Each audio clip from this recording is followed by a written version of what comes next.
Well, hello future, how are you doing?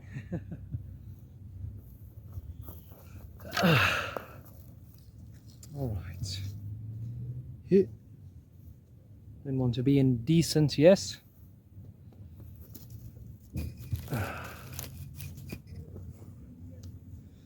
So, here is the Paleolithic outfits going back to 70,000 BC. So I chose 70,000 BC because this was a time period that was extremely significant in human history, extremely significant.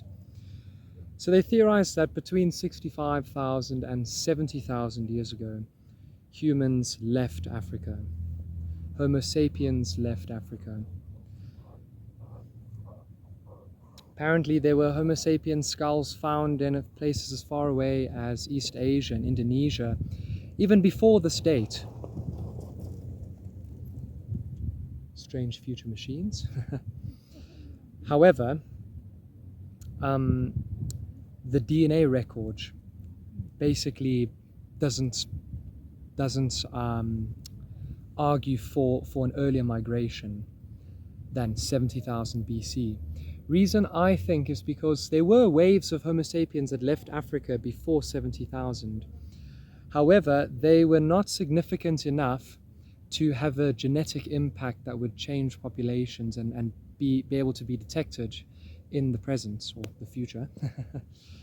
So the DNA record explodes with 65 and 70,000 years ago as the out of Africa hypothesis. So they call it out of Africa number 2, which is this time. Out of Africa 1 was when Homo erectus left Africa about 2 million years ago. So when Homo sapiens spread out to the rest of the world out of Africa, it encountered other hominins. And that's the whole story of Neanderthals. Neanderthals were earlier migrations of Homo erectus that left and settled in Europe. However, whether only settled enough for Homo sapiens to go to Europe, they say about 45,000 years ago. So let's see what people think of caveman outfits. So you might have seen my Stone Age outfit from 17,000 BC that I did already. And I thought, should I swap it and scrap that outfit and go further back in time to represent out of Africa and the peopling of the world? Or should I stay, should I keep it? And I thought what I'd rather do is keep the 17,000 BC outfit, going back to the very late Paleolithic, and I'll use that for a shaman. Or maybe I'll even go back to 10,000 BC to the beginning of the Neolithic when tools had advanced. Hence it's called the New Stone, Neolithic, as opposed to Old Stone, Paleolithic.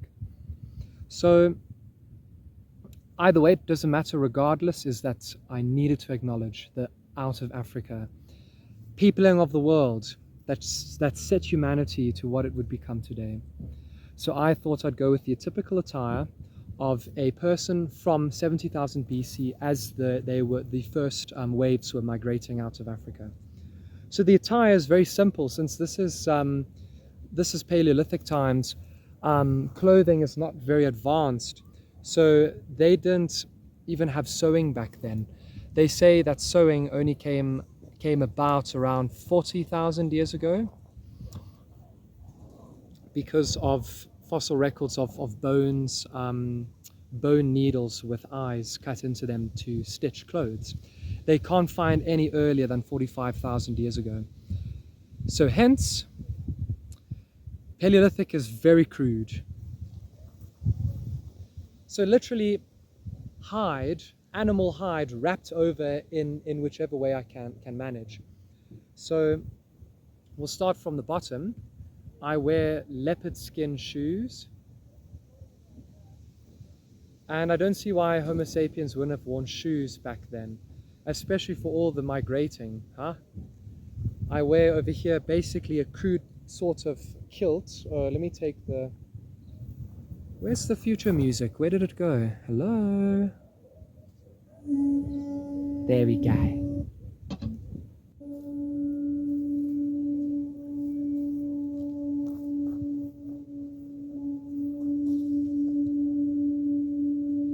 So I wear a very crude kilt made out of leopard skin that wraps around the body,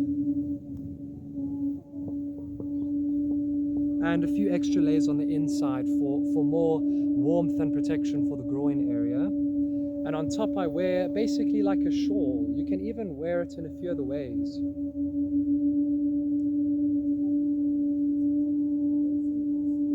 You can wear it like this.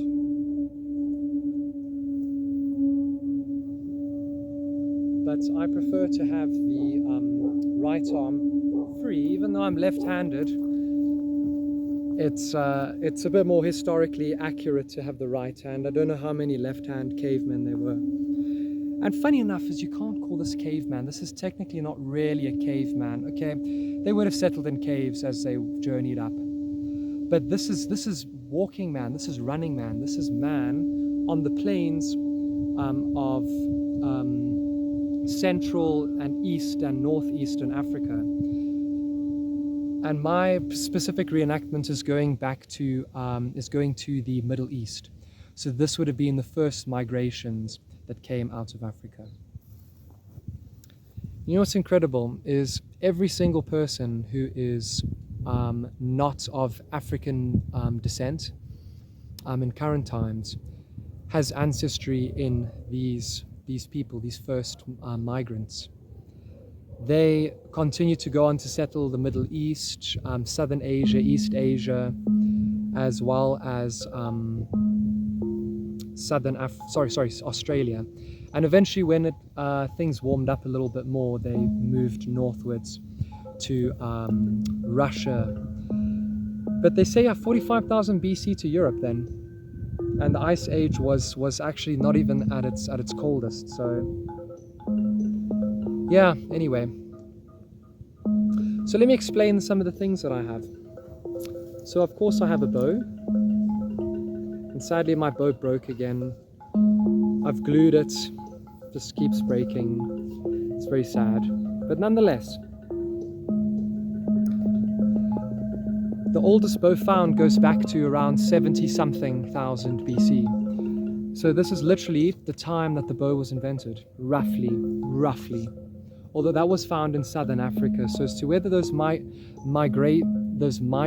out of Africa would have carried the bow and arrow, I theorize yes, because they found bows and arrows in India. And also, you know, to migrate, yes, there's a push factor. Perhaps climate was changing a bit, the weather was becoming a bit cold and drier in Africa. But I think there was a pull factor, human curiosity. You can never underestimate human curiosity. And what would have enabled them to so successfully, literally colonize the whole world, I think, is the bow and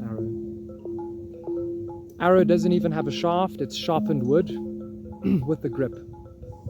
Not even any fletching. I cannot find evidence for fletching for 70,000 BC. Next up is we have the spear, but more specifically the throwing spear. This is the invention that's made man become apex predator. A throwing spear. Instead of having to go straight up to the enemy, to the prey, maybe there was warfare back then. You could now throw it and then finish off the prey, even with a bow and arrow to the head. You have, you know, the Paleolithic Homo sapiens had a lot of weapons at their disposal. So yeah, quite simple. The only thing a bit inaccurate is that this is not real fur. This is actually faux leopard fur, because I don't want to kill poor leopards just for my outfit. As soon as I know it's already dead, but if you buy it, you support the market. It's something just not quite at the moment. So now,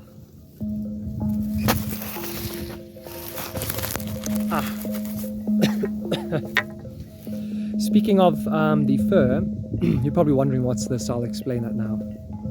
Speaking of the fur, I chose leopard specifically because leopards were around 70,000 BC and they were all over. They were in Africa, they were in the Middle East, in Central Asia. So I thought this is perfect. I found faux snow leopard fur and I thought that looks lovely, but then it would restrict me geographically to Asia, to Central Asia. But I want to be that initial migration out of Africa. So they would have worn leopard skin from Africa, taking it across Suez, across Arabia, yeah. So, you're wondering what this is covering me. This is ochre. So back in the Stone Age, Homo sapiens, because they had lost their edge of hairy bodies and quadrupedalism, it meant that they were quite vulnerable to the elements. So of course they needed to supplement that and wear fur. And another thing that they would do is wear ochre. So ochre is basically sand. It's basically earth, dirt, that comes in hues of brown, yellow, and red. So bear with me, it's actually a bit historically inaccurate. This is actually chalk, colored chalk, but it's the next best thing I have. I can't find ochre anywhere. I'll have to look harder. So what Homo sapiens would do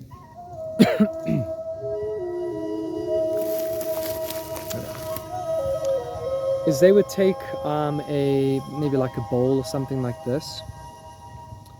I have quite a modern mortar and pestle, so bear with me. Speaker can move there. And they would grind up the ochre. So I'm going to use, well, I haven't got any yellow on me, so let's use brown and yellow mixed together. And then you would dilute the ochre. Hello, I'm Caveman. Yes. I can see that. Another little social experiment is to see what people think about this outfit. When I come as a Roman legionary or, let me think, the Industrial Revolution factory worker, people are curious. They're like, oh wow, that's so cool. But now, caveman, I wonder what people are going to say. It's almost like we're in Africa, hey? I mean, we are in Africa, but it's like we are in northern Africa, on the migration. So after grinding up the ochre, our ancestors would simply put it on.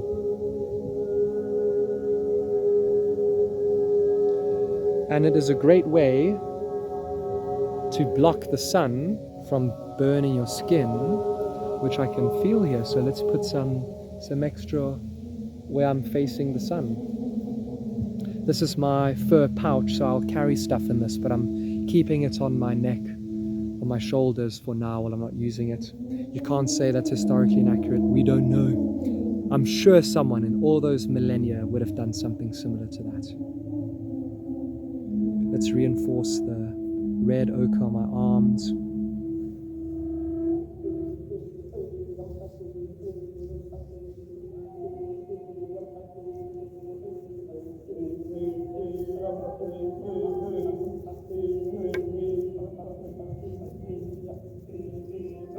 Where's the music?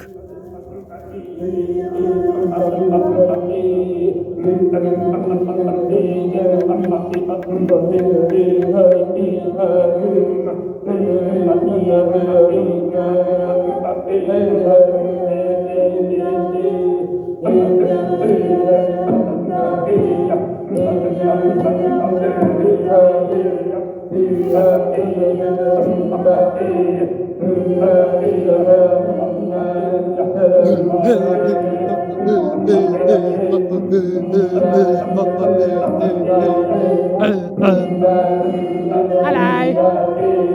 I'm a caveman. Yeah. Hello. Don't mind the public.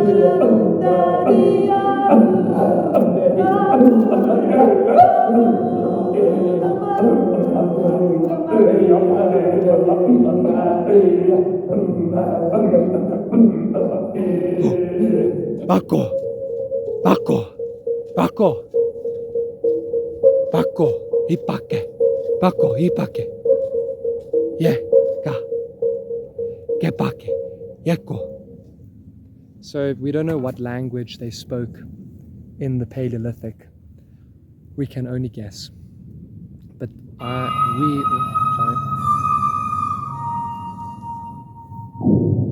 But we do know that humans did speak. They had throats, they had voices. But we just don't know what they would have spoken, what they would have said. So yeah, that's something we'll just never know. Oh, Grunt cannot drink, else Grunt die. Grunt only drink fresh water. I see track. Track. Track.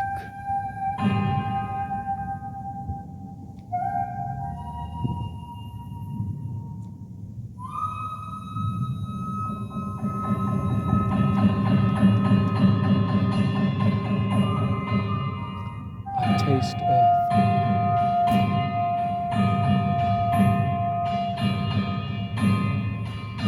I taste grass.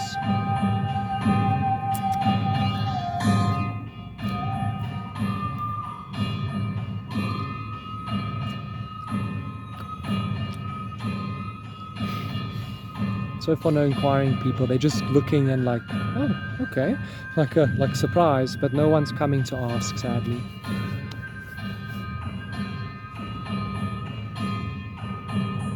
Ah, ochre hands, hand ochre.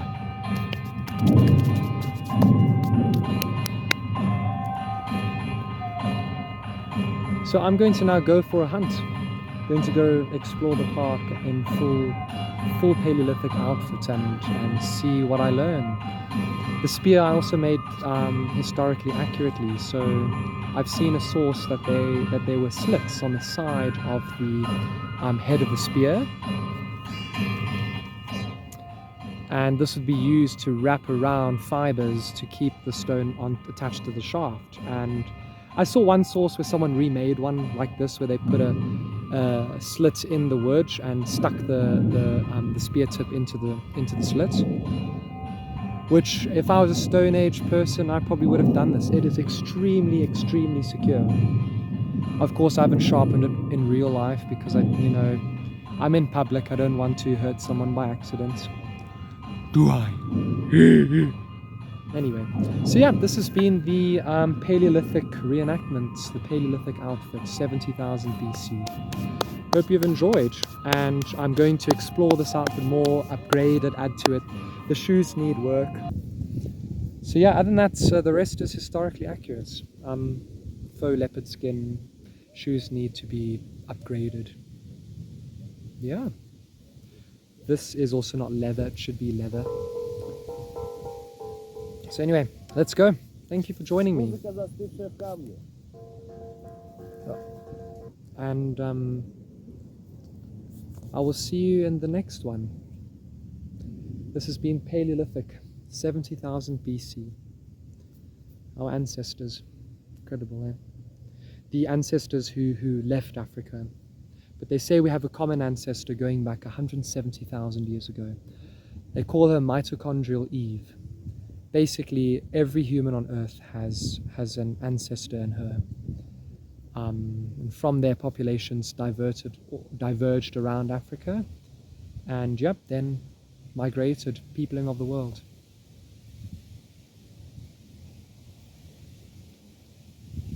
So because I'm all your ancestors, should I say Auf Wiedersehen, Do svidania, Ni hao, oh that's hello, sorry, or sayonara, yeah, goodbye, tot ziens, everything, bye bye.